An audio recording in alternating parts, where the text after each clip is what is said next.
Hello and welcome to Wednesday webinar. I'm not going to tell you where I'm coming from tonight, I want you to guess. The first person to put a comment below this video saying where they think I am that's correct gets a free copy of my book. I'll give you a small hint. I've just crossed the border from New South Wales into Queensland.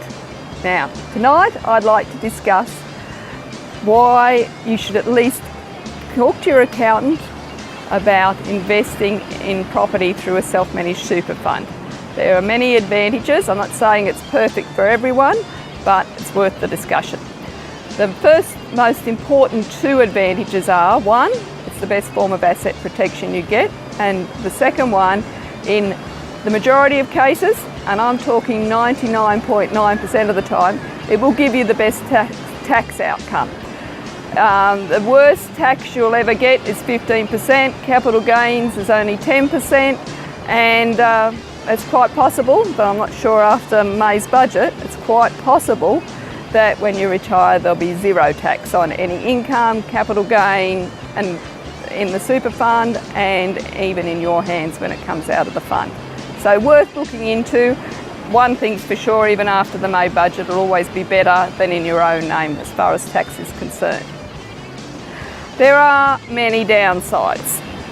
You can't borrow against the equity that you start to accumulate in the property as it goes up in value.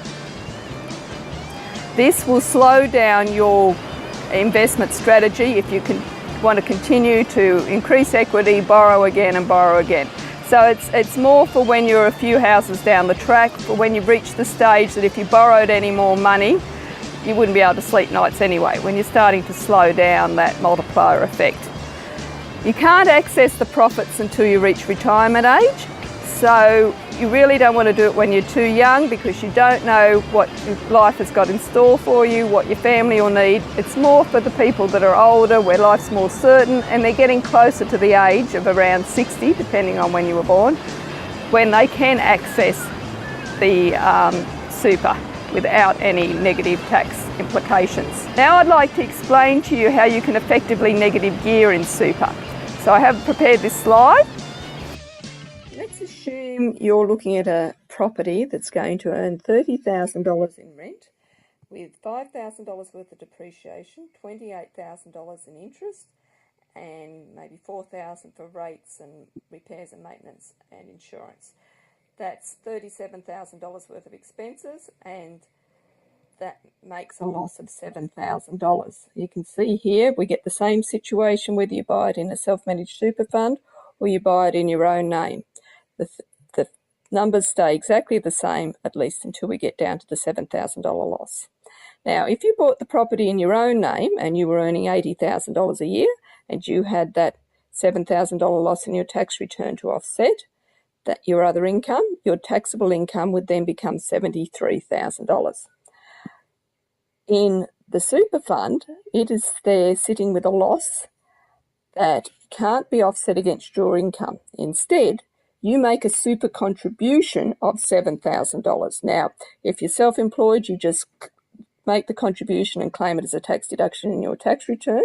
If you're not self-employed, you're working for wages, then you ask your employer to make a salary sacrifice into your super fund of $7,000. If your employer does that, they're going to pay you $7,000 less. That brings your taxable income down to $73,000 anyway. Now the super fund has a $7,000 loss and a $7,000 contribution from you. Its taxable income is zero. It pays no tax. Contributions tax is a very, very poorly chosen label for the tax that super funds pay. The 15% tax that super funds pay is only on super funds profits, not on the contributions. The contributions go into the super funds tax return as income, and all the other expenses are deducted against it, and the bottom line after that, in this example 0, is what the 15% tax applies to. Thank you for staying till the end. I hope to see you next week. And have you guessed where I am yet? No.